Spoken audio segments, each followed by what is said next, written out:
Hello there, ladies and gentlemen, and today I'm here with Laura Woods from Sky Sports and Talk Sport. So thank you for coming on, Laura. What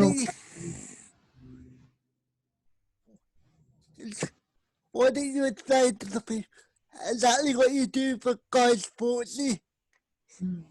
So, Sky Sports is wicked because I basically just get to work in football, and I do pitch side reporting. So on game days, I'll go to the game, I'll do all my research, I'll get everything ready for it, look through all the stats, and then I'll go and interview the managers and the players before the game starts, and then when the game finishes as well, and do the post-match interviews. And that is probably the best part of the job, being there on match days and getting to do everything really close to where the game is being played, and getting probably one of the best views in the house. I never feel like I get used to that. I always feel quite privileged to be able to do that part of the job. So that's what I do on a match day. Sometimes I'll do the team news as well, which is quite a scary bit, because you get the information about an hour before kickoff and you turn it around, not even an hour to be honest, you turn it around and you deliver it, and you don't ever want to get it wrong, because if you get it wrong, you're in trouble. But that part is quite nervy as well.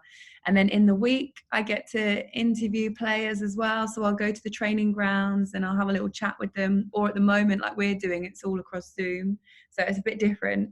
And then I do the debate as well. So I present the debate on a Monday night, where we sit there, and usually we want them to have a proper debate about something, but we all end up agreeing, so it's usually quite nice. So yeah, that's what I do for Sky.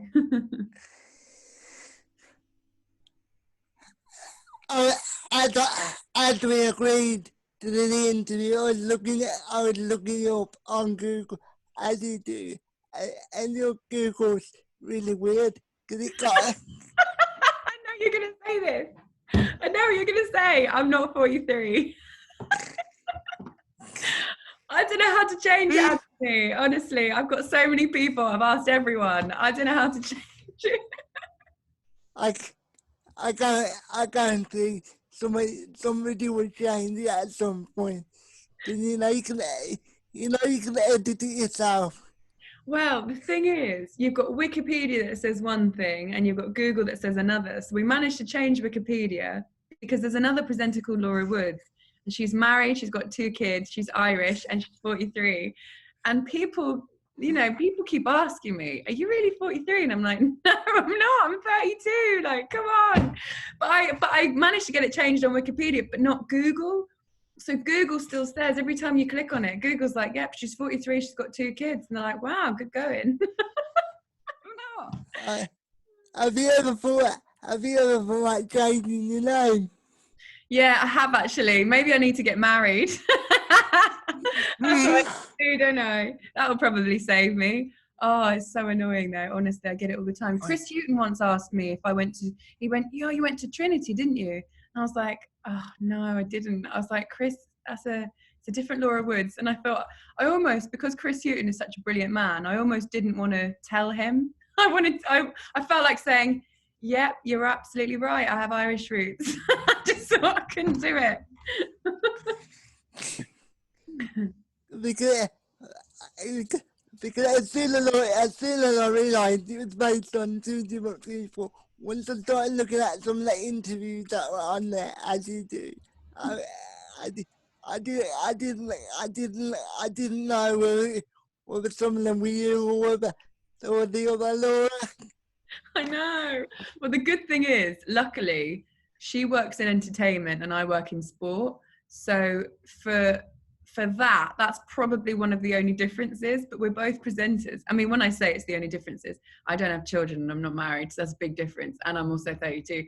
But yeah, luckily she works in entertainment. She does a lot in fashion and that sort of thing. So that's usually a good way to tell us apart. But I mean, it's so funny. It's her whole profile and then my photos. And it must wind her up as well. You know, if I were her, I'd be a bit annoyed too. I'd be like, that's not me. I would assume if she worked in entertainment, she probably knows people that will get it changed for her. So I doubt whether she even notices, to be honest. You're probably right. She probably enjoys being thought that, like, people probably say to her, oh, you're 32, aren't you? Oh dear. Yeah. No. So, as you said before, you present the debate sometime. Hmm. As a as a as a fan, yeah, I find the debate a bit annoying. As you say, you end up you end up agreeing on a lot of things, on a lot of things. So as a fan, I find it a bit annoying sometimes. I'm totally with you. I sit there and I think, right, this is called the debate. So how are we going to make it a proper debate? You know, let's have some differing opinions. But you end up, everyone likes each other, so they just sit there and go, yeah, you're right. But you know who the best person is on it that I love working with? I love working with Paul Merson, because Paul Merson will say it how it is, no matter what. And actually, he knows how to have a bit of a ding dong. So he'll get stuck in. If he doesn't agree with someone, he'll pull them up on it, and he'll be like, what are you talking about? And they're the best ones. They're the ones that you really want to do, because you're always representing someone. You know, the people watching don't all agree with what you're saying or what they're saying.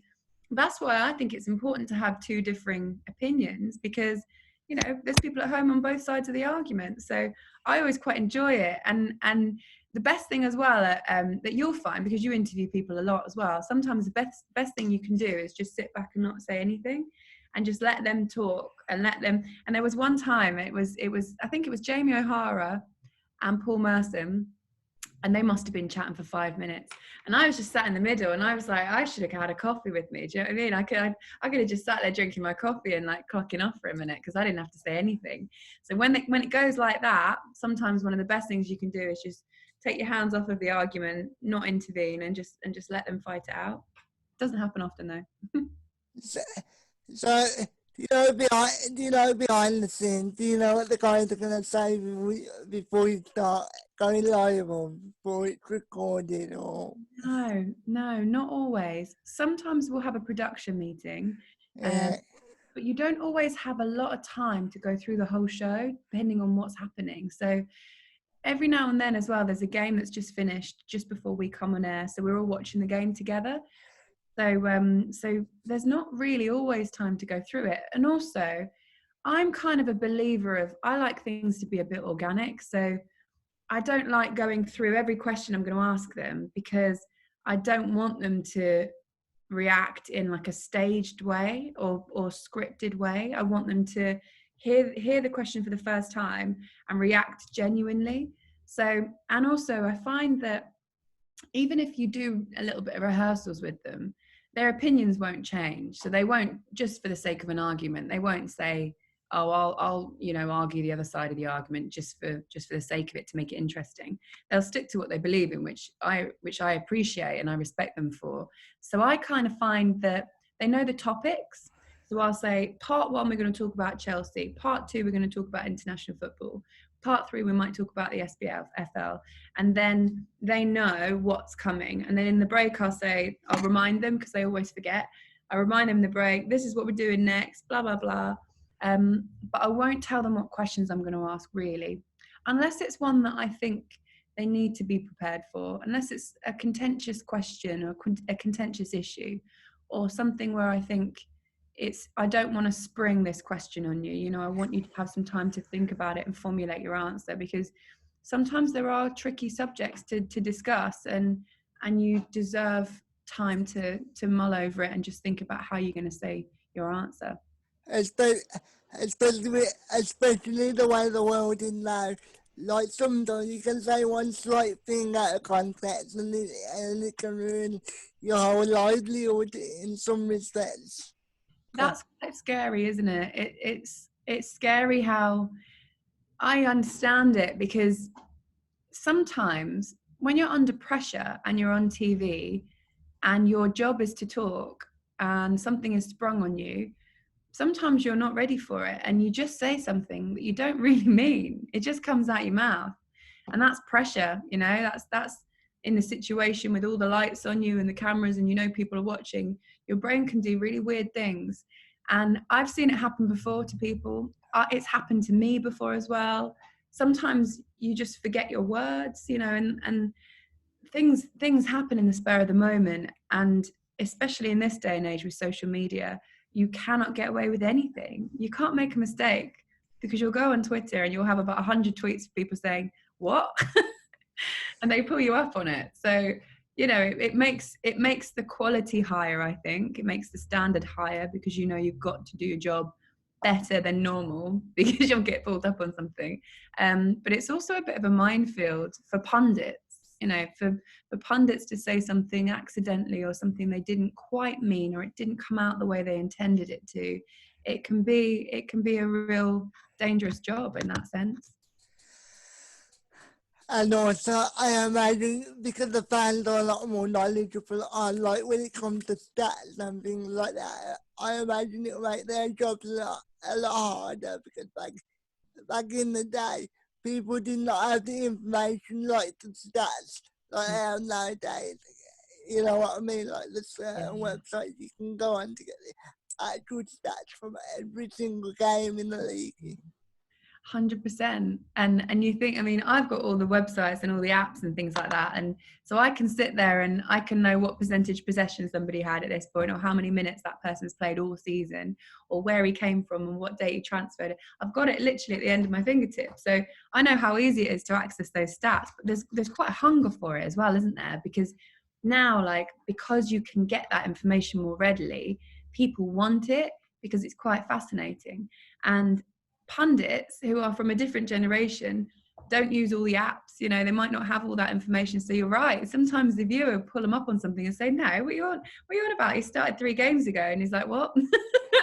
But we get as well at Sky, if you like your stats, we get these stats packs that must be this thick, literally just like pages and pages, like double the width of that, with information about each team that we are working on, and the managers, and like any amount of information that you could possibly want. It's too much to read, you know, before a game. There's too much information in a way, but I love them. They're like my little Bibles, and you just sit there and you learn something new every day and every game. And but I do other things as well. Like, I like to mix up the stats, because stats, as you know, they're not always everything, and they don't always paint the full picture. So I really like doing other bits of research. Like, I'll go onto their Twitter pages, you know, I'll go onto the accounts of the actual players and the actual teams, and I'll see what they've been up to. And I'll listen to radio all the time. Obviously, I work on TalkSport too, but I'll listen to other shows, and I'll go and watch. What I really like doing is, before the games, I'll go onto like the YouTube channels of like each team, and I'll just see what the general conversation is. Because, for example, if it's a team that I haven't covered for a few weeks, like if I haven't worked on Southampton, for example, for the whole year, because that can happen, I'll still know what's going on, because I'll still see their results, and I'll still watch Match of the Day and all that sort of stuff. But if I want to really get a good vibe of exactly what's happening behind the scenes at Southampton, and what the fans want to know, I'll go and watch the fan channels, and I'll listen to the debate at the time, and I'll think, well, that is a question that I could ask one of the players, or that's a question that I could ask one of the managers, because there's a hunger for that answer. So I get influences from all over the place, and I think that's my job, to do as much digging as I physically can. That's really interesting to hear you say that, because I think my personal feeling sometimes is that a lot of the old school pundits, yeah, they don't really respect the new school of me, the new school of media, if you know what I mean.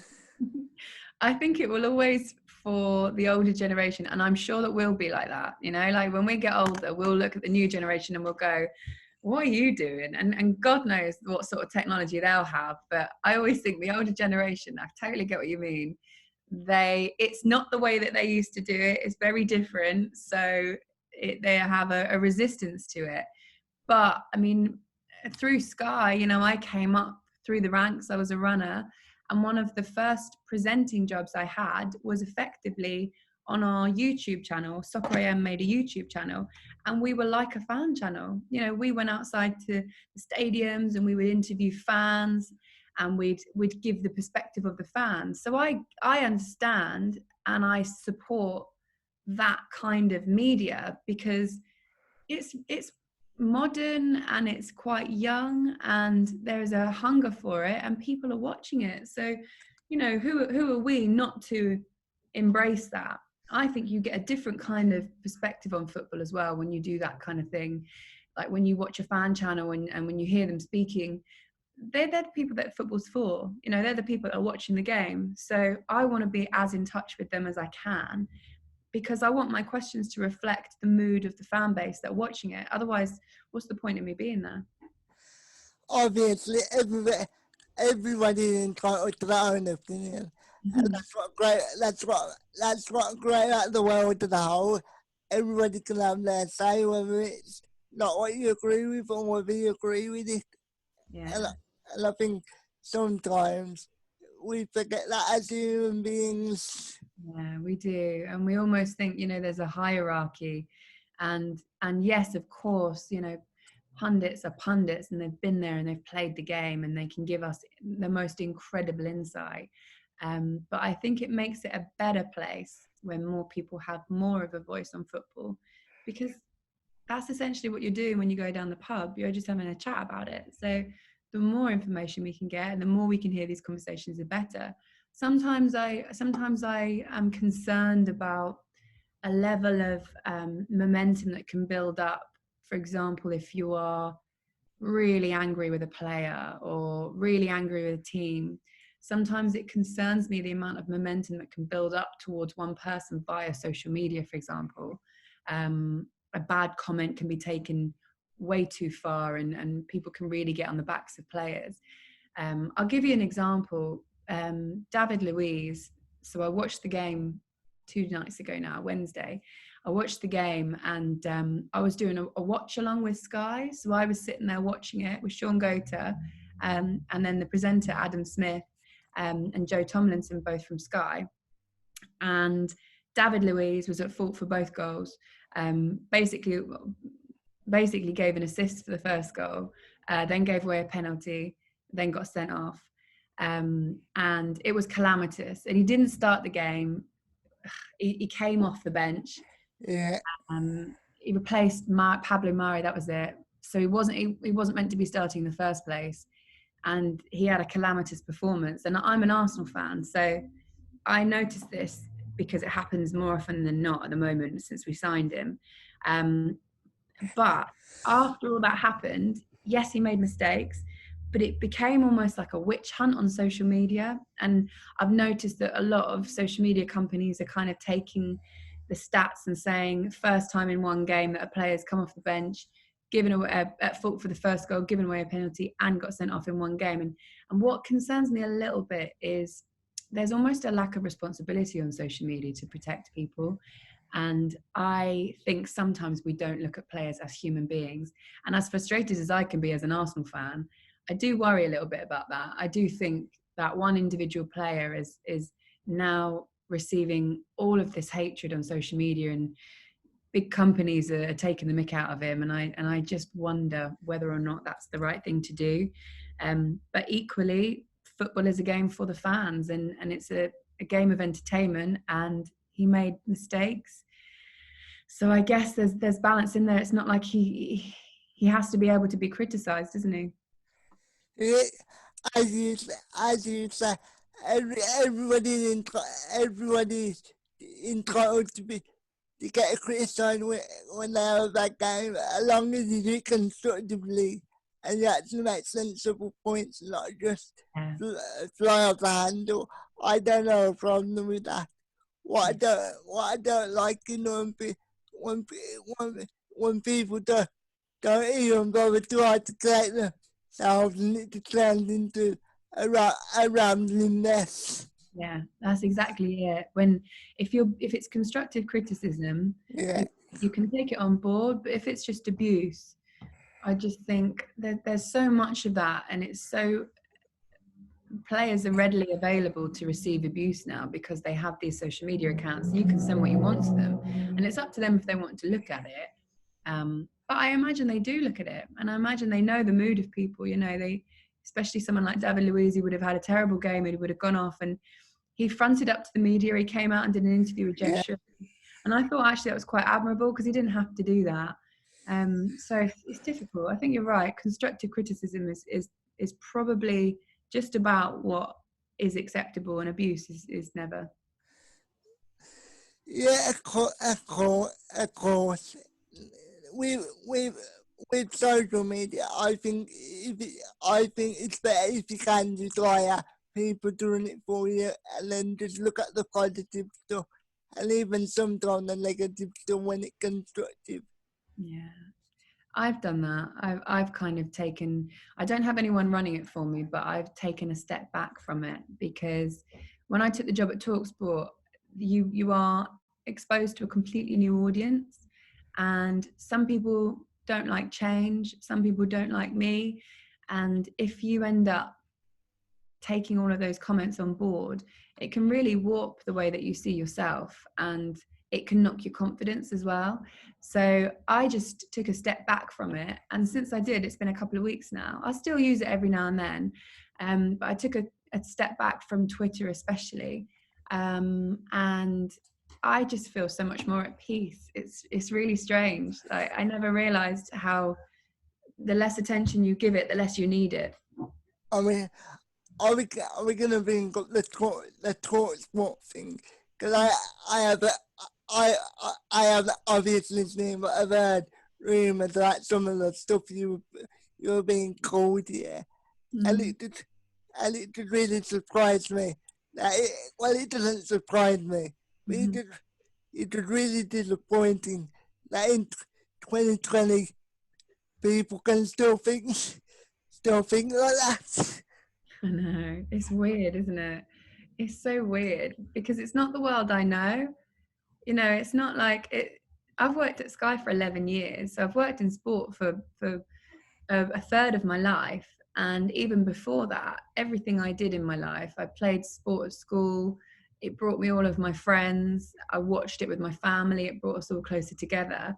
It's a conversation I've always been part of. And then when I got my job at Sky, that I never felt being a woman held me back with anything. And then it's only really when you move higher and higher in the world of media and you are more subject to criticism from people that I noticed that sexism was like a thing. And it did surprise me because it's a world I've always been part of. So why all of a sudden am I not allowed to be a part of that world? It was only by some people, but it's always the smaller, more angry segments of society that shout the loudest, I think. It's always the same. As soon as a female or somebody of colour gets into a position of power, they automatically get hatred from some people just because they might not look the stereotypical way, for example. Yeah, that's it. That's it. And it's like I said earlier on, people don't like change. So it's it's understanding that and trying to contextualize it and trying to go, okay, fine, look, they don't like it for now. It's my job to win them over. And I just have to keep doing what I'm doing with a smile on my face, because if I listen to that small segment of society that don't want a woman doing that position, and I let it get in my head too much, it'll affect who I am and how I present. And I've always presented from the heart. I've always tried to do it as naturally as I can. And to be honest, now I don't know any other way of doing it. So I love it. You know, it's a job that I cannot believe I have still to this day. I still think, how on earth have I got here? But at the same time, I know all the work I've done for it, and I know how long it's taken. So yeah, sometimes you want to turn around and go, oh my God, like, you know, I had a tweet the other day and it popped up and it said, oh, Sky just promoting a blonde bimbo popped out from nowhere. And I'm like, guys, like, you're accusing me of not having done any research or work to get in this position. And in doing so, you haven't done your own research to find out what I've done to get into this position. It's the most hypocritical thing I've ever been, and I couldn't be asked. I was like, I'm not obviously going to reply to it. I just muted him and moved on, because I was like, that's cool. If you genuinely, if you think Sky are that shallow, what you're actually doing is exposing that you are that shallow, that you think that would happen. But you know what? It's always going to be there, and I've learned to take their power away now by not reading it, not ever replying to it, and just moving on. I used to be quite vocal, I used to reply, and every now and then I do. If I think of something funny to say, I'll reply and I'll give a little dig back. But I do it less now that I've got a bigger platform, because I think I've probably got to behave myself a bit more. But sometimes it can be more powerful not to say anything. Yeah. That's what I believe. Yeah. As you can imagine, I don't get it as much as you do, obviously, but I do sometimes get the occasional tweet basically calling me the R word and things like that. Yeah, and these people light up later and should either jealous of you, or they just don't understand your position in life. Yeah. I didn't realise you got that. That's quite hurtful, isn't it? To be honest, yeah, it doesn't. I know a lot of people say it don't bother me, but it really does not bother me. Because a lot of times, I just find it funny, because half the time they don't even want to listen to what I say. Yeah. And don't you find it's always someone that hasn't got a photo, or hasn't got a name, or has got like 20 numbers in their name? Like they're not normal people, unfortunately. They're angry people, and you always have to, like you say, take their power away. And if it doesn't affect you, what power have they got? Or they're advertised like a football. Advertised like a footballer. I always find that really annoying. Like, if you're gonna say something, leave up the balls to say it with your own face, and to say it with your own name. Exactly. And that's always what gets me, I think. You are having a go at people who are being completely themselves. You don't even have the balls to show your face or your name, and hold yourself accountable for what you're writing.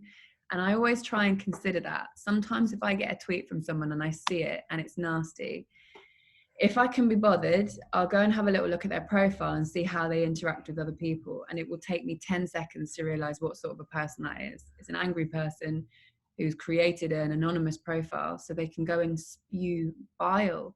And I think, you know what? I feel a little bit sorry for them, because why would they need to do that? Strange. And I guarantee a lot of times, if they ever met you in real life, yeah, they would either kick your ass, or they wouldn't have the bollock to say that to your face, would they? Yeah, I had one before actually that tweeted me being like, how did you get your job? Like, you don't know anything, you're just a female. Like, all these over promoted females that are ruining our sport. Go and work on your own sport. And I think he meant like women's anything. And I replied to him, and this is when I was doing a Saturday night show on TalkSport, and it was a phone-in show. So we'd do the 5:30 kickoff, I'd present that, we do all the analysis at halftime, all the analysis at full time, and then the show would turn into a phone-in show. And I tweeted him back and I said, okay, cool, it's a really interesting debate that you want to have. Here's the number of the show. Please call up on Saturday night and I'd be willing to have this conversation with you.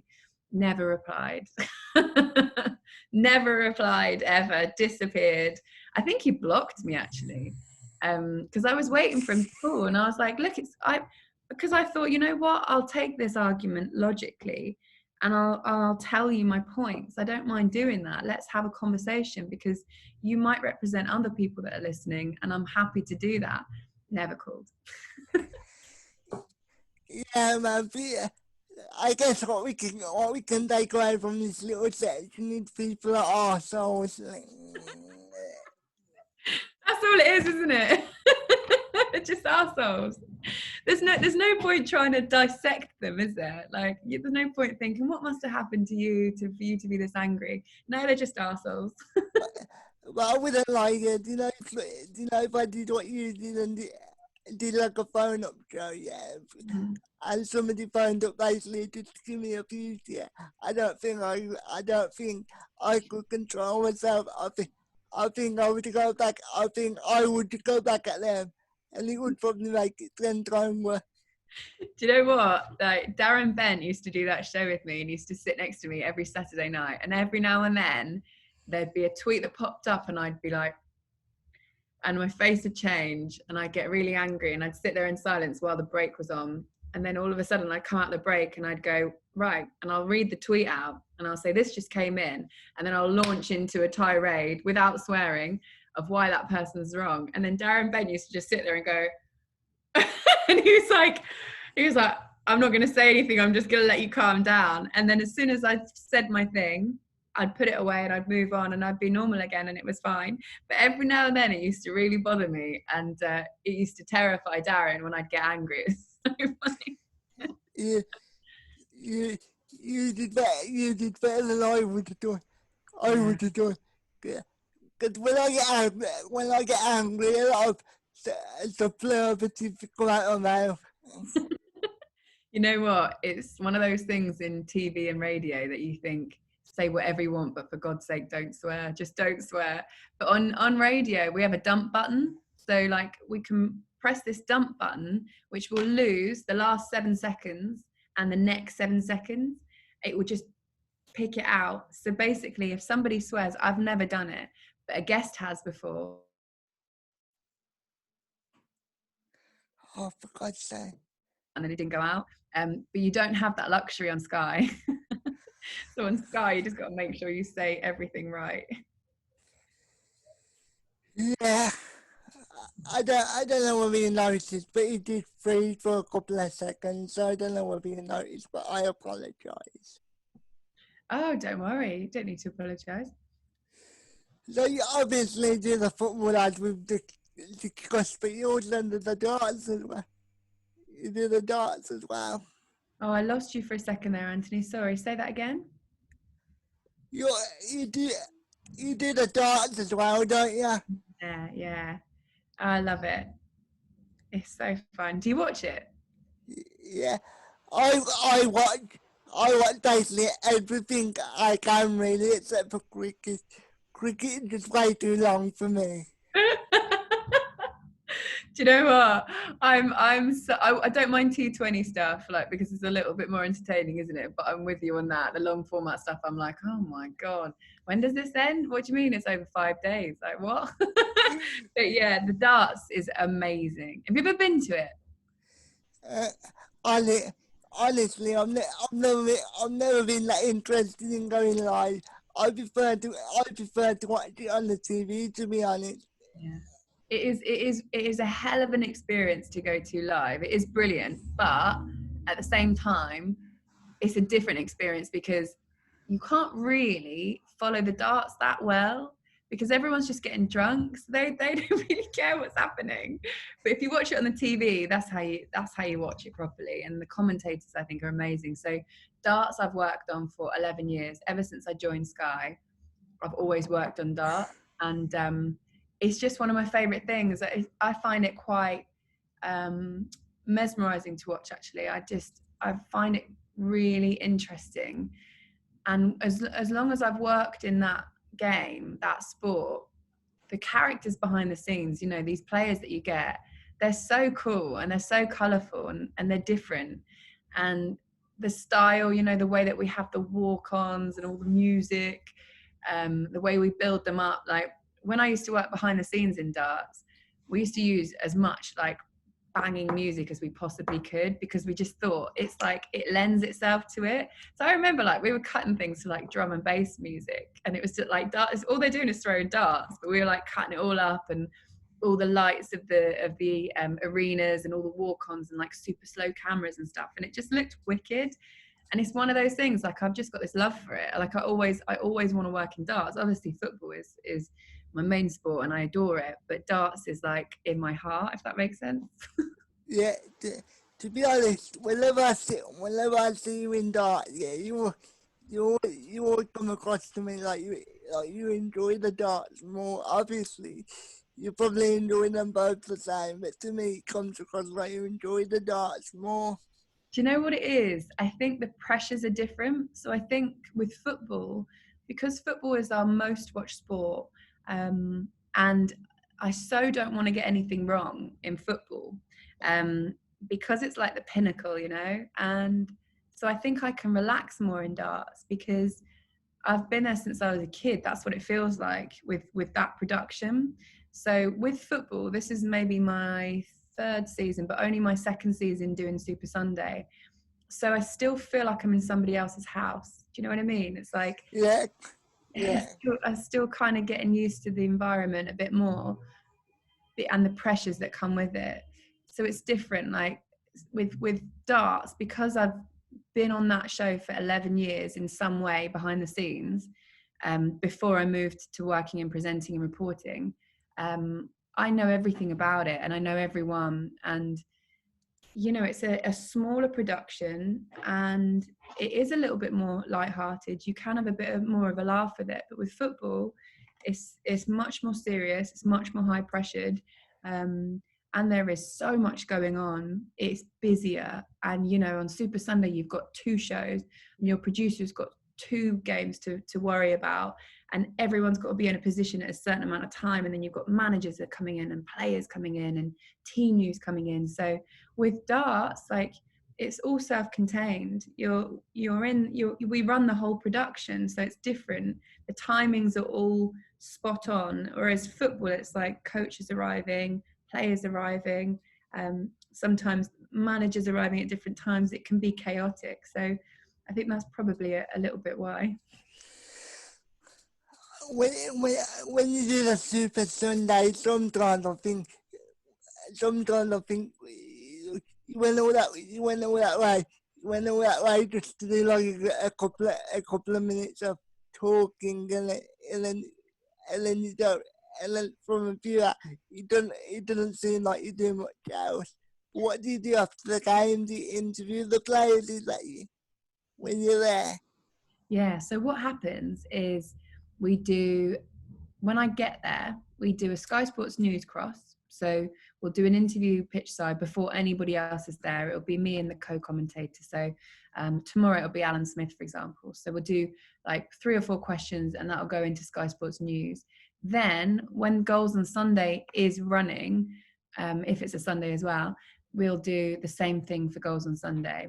Then team news, then a couple of interviews, then both managers pre-match, a player from each team pre-match, and then post-match, what we do is we still interview them. So we still interview both managers and 2 players from each team, but it doesn't always go in the show. So yeah, sometimes it looks like I've just put my feet up, doesn't it? It looks like I've watched the game and I'm like, see you later. Like, but there's more work that happens than you see. But those interviews, if the show doesn't use them, they'll go to Sky Sports News and they'll run them out. But yeah, it's a lot of work for a little bit of time, and all of that information and all of those stats and all of the kind of background knowledge that you have, you'll never get to use it all. It'll never come out in one show, but I still want to do it because I want to be prepared just in case. I want to be prepared for anything. Do you know when you first started doing the Super Sunday? Obviously you were working in TV way before that, yeah. But when you first started doing it, yeah, did you used to get a bit annoyed about that, or did you just have the mentality of like the way it goes in the business? Yeah, I did. I've always been patient at Sky because I've had to be, because you don't get given opportunities overnight. You have to work hard for them. And to get into reporting and presenting, I had to do so much outside of Sky. I had to make YouTube videos on my own and cut them myself and voice them myself. And I'd go and get more work with other companies that would be still reporting and still presenting, but smaller productions, and not many people would see it. But for me, it still felt like the biggest thing at the time because I was learning how to do that job. So, you know, joining Super Sunday and having a small role still felt like a huge role to me because I accepted it was baby steps, and I still do. And then I was given the Carabao Cup, and that was huge for me because that was presenting football for the first time. And I think the thing is with football is you can't rush it.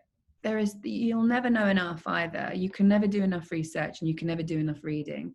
So I accept that. I accept that I'm probably going to have to do a lot more groundwork and a lot more traveling and getting to a game and only having a small section of the show. I accept that's the way it works. It's different with TalkSport because I joined TalkSport maybe 2 or 3 seasons ago, and that snowballed quickly. It was different. I really appreciate that mentality, because nowadays a lot of people don't have that mentality. They want to be the top dog almost immediately as soon as they walk through the door. Yeah, I know. I'm humble enough to know that the skills that I've got in my locker are nowhere near the skills that Kelly and Dave have got. And, you know, for me, I've got so much learning to do. I'm nowhere near the finished article. But the only way you can do it, really, any way you can learn is to go and do the job. So I get that at the same time, I have to be given opportunities to get better.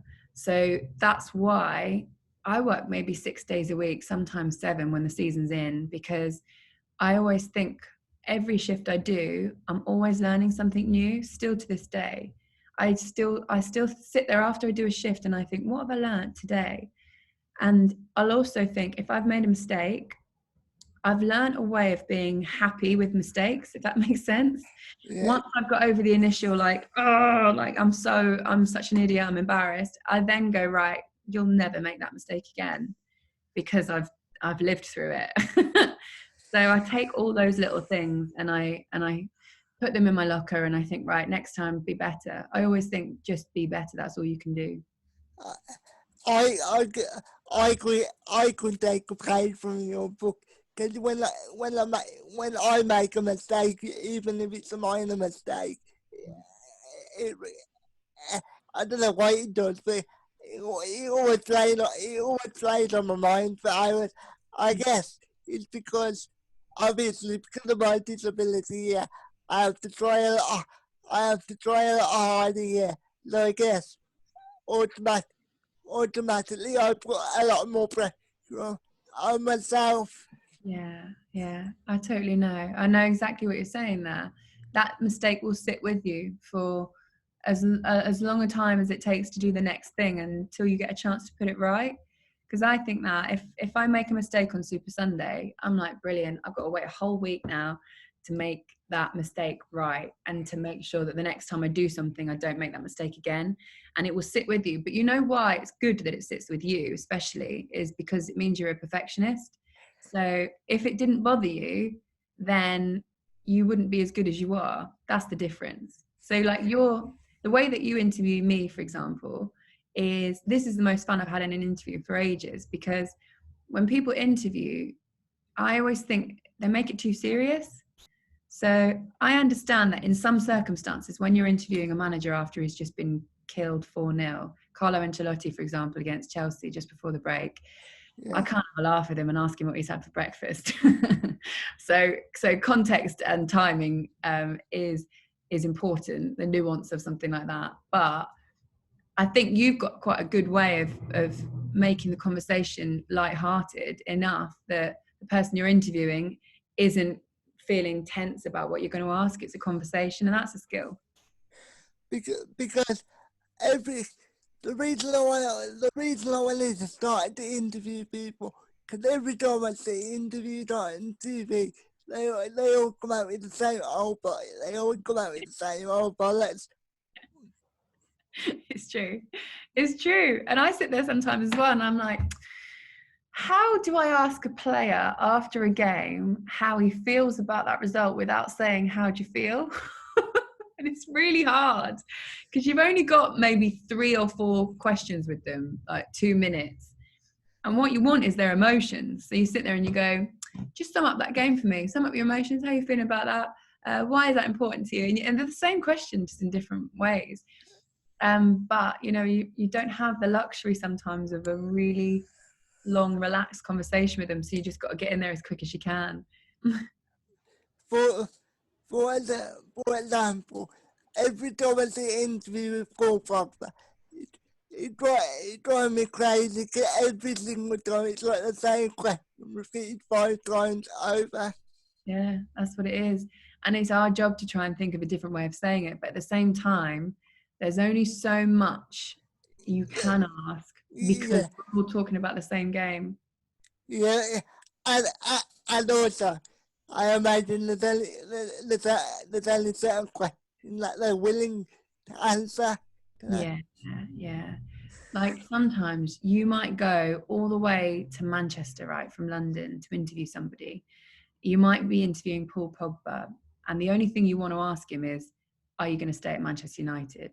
But the only thing you're not allowed to ask him is, are you going to stay at Manchester United? So you sit there the whole time and you're like, I know exactly what everybody wants to know, but I'm not allowed to ask him this question. And then you're stuffed. But, but oh, but to be honest, I understand why they do it from their side, Yeah. because if you say anything wrong, well, not wrong, but if you say anything controversial, yeah, it can really mess up your career. Exactly. And also, you know, players, the same as, you know, at the beginning of the conversation, we were talking about how pundits can get in trouble for what they say. Yeah, Players can as well, because what happens on social media and on the internet and places like that, and even sometimes TV and radio, sometimes what they say gets taken out of context. So they might say something, but they've qualified that comment before or after, but that little snippet of something gets taken out of the interview and then it's spread all over social media and they get hate for it and criticism for it, when really that's not what they meant. So for them, they have to be really careful, which I think has sort of contributed to players being more guarded these days. You know, everybody says there's no characters in football anymore. There are characters in football. You just don't get to see that character often because they're so guarded. and when uh, and when you do get to see it, they get labelled as arrogant and Yeah. like the best example I can think of it's like Ibrahimovic. He loves it though, doesn't he? He loves it. He doesn't mind being called arrogant at all. He plays up to it. I mean, I absolutely love him, and I'd love to see more of those kind of characters. Those are the ones. When he came to the Premier League, when he came to Manchester United, I was like, yes. I wanted to see more of him, and I wish we had him a bit earlier. You know, I think I wish he was a little bit younger, so we'd had him like peak Zlatan. But yeah, those are the kind of characters that you want, and that's why I get concerned when there's people being criticized for their hairstyle, because I'm like, look, that's an extension of their personality. That's all that is. You're not going to change their personality. And it doesn't mean they're a bad footballer, or it doesn't mean they're not focusing on their game because they've focused on their hair for half an hour. They don't even do their hair themselves. They get a hairdresser in. You know, it's like, I want to see more of it. I think it's the most entertaining league in the world. So we need the most entertaining players. Like if you don't think you're the best, why are you in the sport? Exactly. If you don't think you can win a game, why are you playing a game? You know, it's exactly the same. It's the kind of confidence that if I were a manager, I'd want my players to have. And also if I were a manager, I'd try and put that confidence in them. That's what makes a good manager. Speaking of managers, do you think there'll be a time when we see a female manager in the Premier League? I know it might be a bit of an awkward question for you to answer, but Not at all. I'm a firm believer of the right person for the right job. So if there is a female manager who backs herself, goes for an interview, and is the right person for that job, there's no reason why she shouldn't get it. What I think most females would agree in is just pushing a woman in a position just because of her gender. So I would never ever want any roles that I've been given to be given to me because of my gender, because I think if that happens and your qualities and your skills don't match the role, you'll get found out really quickly, and it'll actually do the opposite of what you're trying to do. So, for example, if you were to put a female manager managing a male team, but she didn't have the credentials or the skills, she would fail. And therefore, every female that then wants to follow in her footsteps would be less inclined to apply for that role, because look what happened to her. And also what it does is it creates negativity around the next females that want to move into that position. So as a viewer or a fan, I'd be like, well, it didn't work, did it? Look, you tried it and it didn't work. So it moves you backwards, it's backward steps, if that makes sense. So yes, open the opportunities, make the opportunities readily available, but always pick the right person for the job. Sometimes I'm envious of people that are blind, because they have to look at the person as a human being rather than judging people on their appearances, if you know what I mean. I know exactly what you mean. I've just never heard it said that way. It's a really, really good way of saying it, actually. Because really, if you think about it, how much of our judgment comes instantly. You look at someone before they've even opened their mouth. Sometimes, I think, I always tell myself, and I started doing this when I was younger, my initial judgment of somebody, if it's bad, is always wrong. I've always found that. I'm better now, but my instant judgment of somebody I always felt was wrong. And if you really look inside yourself, it's probably because you've got these preconceived prejudices that you don't know where they come from. It might be just, it's nurture, isn't it? It's the way that you're brought up. It's something that's sat in your head from a young age, or something that you've believed. It's a subconscious bias at the end of the day, which is why when everything that is happening in the world at the moment with Black Lives Matter, I think about it a lot, I know in the position that I have with Sky Sports and with TalkSport and those positions, I know I have a platform, and I know it comes with a responsibility. And I always think, and I've said this on air as well, there's no point in you having a platform like that where people are listening to you if you aren't going to go and put in the hours of research to find out why these issues are important and how people want them to change. So yeah, little subconscious bias and things like that is so prevalent in the world of media and the world of sport. So yeah, maybe if we all just closed our eyes and just listened to that person for who they are, we'd all probably be better. I will take it back a little bit, because I did have a couple of questions. How you broke in, because obviously you started off as a runner, yeah. But were there any people at the time, like, let's just say, wasn't very nice, like they were obviously trying to cut you off from joining the media industry, so to speak. Obviously, you don't have to mention any names, of course. I've been questioned. Put it this way: I've been questioned for being put in a position before. I've had comments that have suggested that I'm not. I've been over promoted, but I've taken it upon myself to prove those people wrong. So every time, and this is something that I've always done throughout my career, and actually, to be honest, not just throughout my career, throughout my life, I actually take those questions on board and I use them as fuel. So I will think about that person when I'm doing something, and I will want to prove that specific person wrong. And if they have questioned my ability, for them to then come full circle and say, no, you're actually the right person for the job, or you proved me wrong, is one of the most satisfying things that I think I can have. It's in a similar way, it's kind of like I said about winning people over, but I see it as a challenge.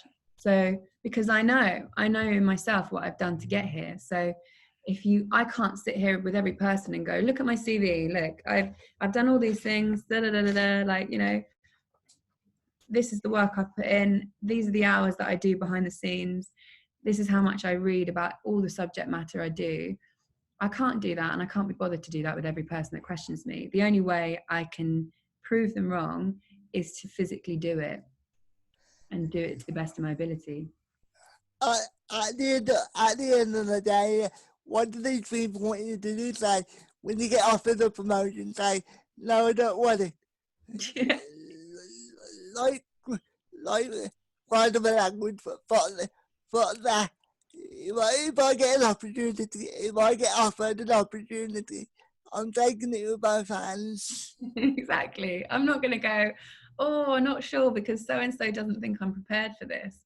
I'm going to take it and I'm going to do it. And the thing is, with all of these jobs, the minute you get a new job, you're not as good as it as you're going to be by the end of it. You know, you're always going to be getting used to that job, whatever it might be. So you're going to fail at the beginning, and you're not going to be as good as the person who's done it for 20 years is.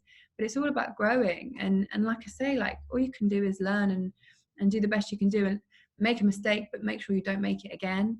So yeah, it's, in a way, it kind of comes with the territory, which I hate that saying because I think it's too apologetic. Do you know what I mean? It's kind of like, oh, well, we'll just let it happen because it comes with the territory. But when you're a presenter, I do have to accept that I put myself out there. So I'm going to get criticism from people that think they know how to do my job better than I do. Sometimes I'll accept it if it's from a peer or someone I respect, but I won't accept it from someone that's not walked in my shoes. And that's where we talk about taking the power away from people, not allowing it to get under your skin, and just thinking, you know what, you couldn't do this job if you tried because you haven't worked as hard as I have. And that's what you have to kind of remember sometimes. Just don't forget the amount of work that you've put in yourself. I always say, if the people that if the people that are giving me money are happy, I don't care. Yeah. Well, obviously you do care to a certain extent, but the main people you need to worry about are the people that are actually paying you, because as long as they're happy, Exactly. nobody else matters. When they're not happy, I'll be livid. Do you know what I mean? I'll be like, shit, I've got to get another job now. But that's it. Like, it's our livelihood. It's our livelihood as well. You know, it's not just a job. It's my life really, which is why I put so much work into it. Like I read back in the day when you were at school, you were a little shit. You were a little shit. I was such a little shit, honestly.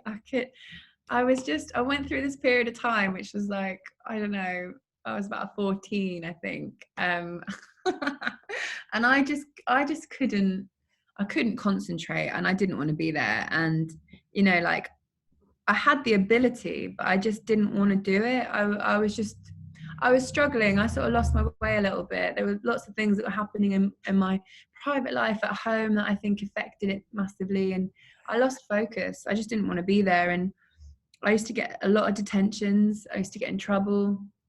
I was probably hanging around with the wrong crowd outside of school as well. And it didn't have a very good effect on me at all. And then I had a really good English teacher, and she was like, you know, are you just going to keep pissing about, basically? And every time I did, she would come down on me really hard. And like, I used to look out the window. I probably had ADHD, but at the time, you know, that sort of thing wasn't really very prevalent. So didn't really get diagnosed, but I couldn't focus. I would just stare out the window and I'd be looking at nothing, but my brain would be working overtime, thinking about something completely different. And she just like that, Laura, back in the room. Then I'd be like, sorry. And then I'd look at the board and try and listen to what she was saying. But I'd walk in class with bloody gold earrings on, and you're not allowed to wear jewelry at school. And she'd send me out immediately.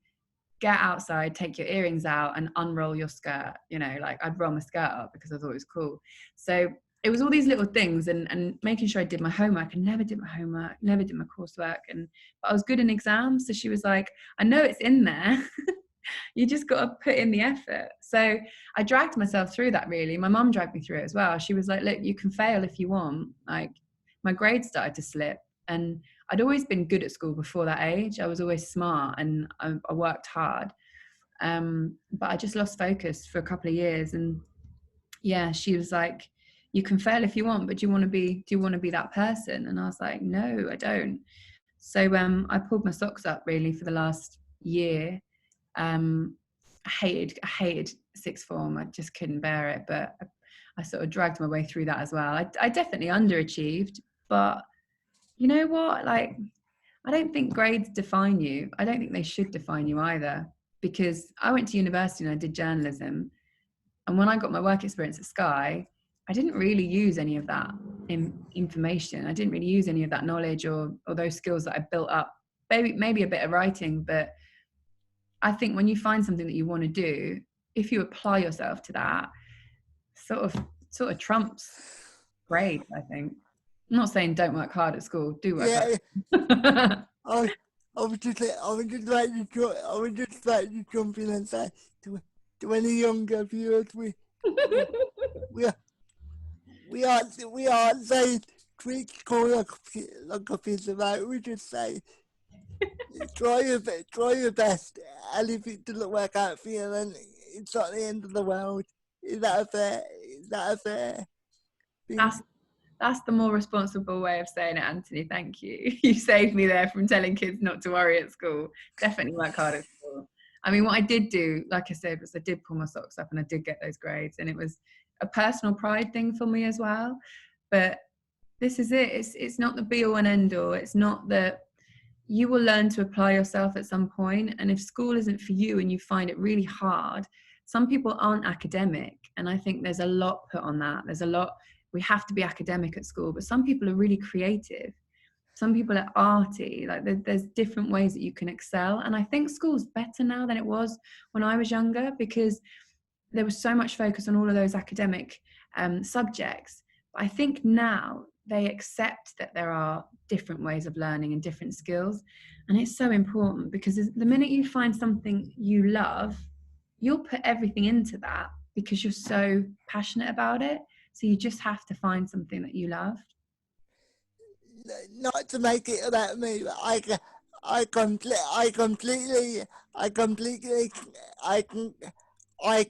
completely understand where you're coming from, because when I was at school, I wasn't very academically smart either.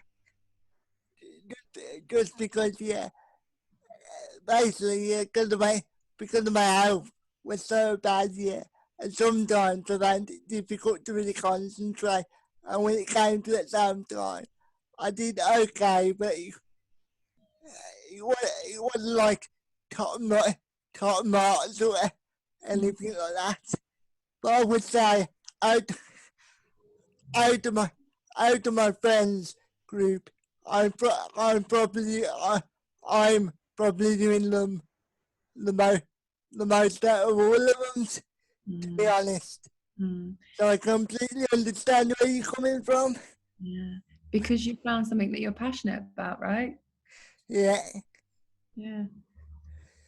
So a couple more questions, and then I'll let you get off, because I don't want to take up too much of your time. I'm enjoying it. Because I imagine you got to prepare for Sunday. I've got to read my stats pack that's 30 pages long. I'm on a Saturday this week, so it's a little bit different. It won't be the normal Sunday. Of course it is, yeah. So you and Alex are really good friends, right? Oh, I love Scotty. Yeah, she's brilliant. I've known her for a few years now. She's excellent. So how did you guys meet, and what made you such good friends? We both did that Soccer AM YouTube channel. So both of us went for the screen tests, and both of us got the jobs. So we were presenting different shows, but that's where we first met. So and then like, to be honest, I don't really see her much. I don't see her often. I've seen her around work a few times and things like that. But she's brilliant. She's supportive, and we're both supportive of each other. I've seen her at Christmas parties. That's always a good laugh. She's just I always think Scotty's like quite infectious. You know, like she's always smiley. She's always in really high spirits, and she's just very lovely. So she's one of the people that I would say really I respect as much as I like in the industry. Obviously, you don't dislike anybody from the male side, but who's your favourite person to really be with, like in a professional capacity from the male guys? Gary Neville, because you know what I like about him? I mean, he's hilarious, and he's just really funny to be around anyway. But what I like about Gary in a professional capacity is he will bring you up to his level and he accepts nothing less. And that is always an ethos that I've had in my career. I always want to be at the top level I can be. And whoever I'm working with, I want them to put in as much work and I want them to be on the same level as me. So when I first worked with Gary Neville, I was like, shit, I was quite nervous because he's brilliant and I didn't want to let him down. So while we were in that space together for 3 or 4 minutes, I wanted to be as good as I could be so that it matched him. And obviously I can't match Gary in knowledge or anything like that, but I can do the best I can. So every time I work with him, I notice that I am better and I learn a lot. And I'll watch back the interview and I'll figure out what was good about it and what was bad about it, and I'll make it better next time. So he really, for more reasons than one, for his professionalism, but also because he's just really funny. He's just really funny to be around. And you listen to what he says and you're like, yeah, that makes a lot of sense. I, and the thing that I like it keeps it simple. It keeps it simple, like some of them try and really overcomplicate it to Yeah, like the normal viewer, but he always try and keeps it simple and keep down to normal human being level. exactly. And that's what we want as a viewer and as a fan. We just want it in our terms, don't we? Because it's interesting and we can still learn from him. And he's kind of, I think he's transcended Manchester United now. Like he'll always be a legend there, but he does so much more, and socially, outside of football as well. Like he's so interesting and knowledgeable on the topic, and he's not afraid to speak his mind, which is why I think he resonates with a lot of people.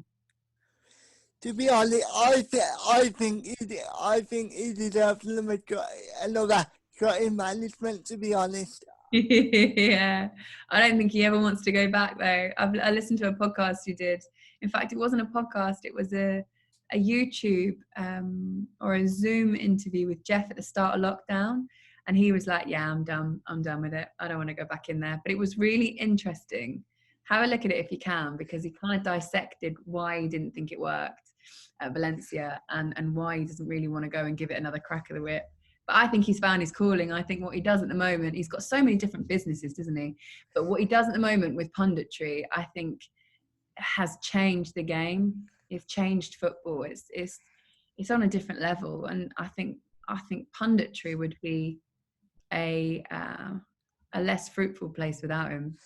I personally, if you've been in a higher position in the in the US, I think the whole of football would be a better place. To be honest, that's just my personal opinion.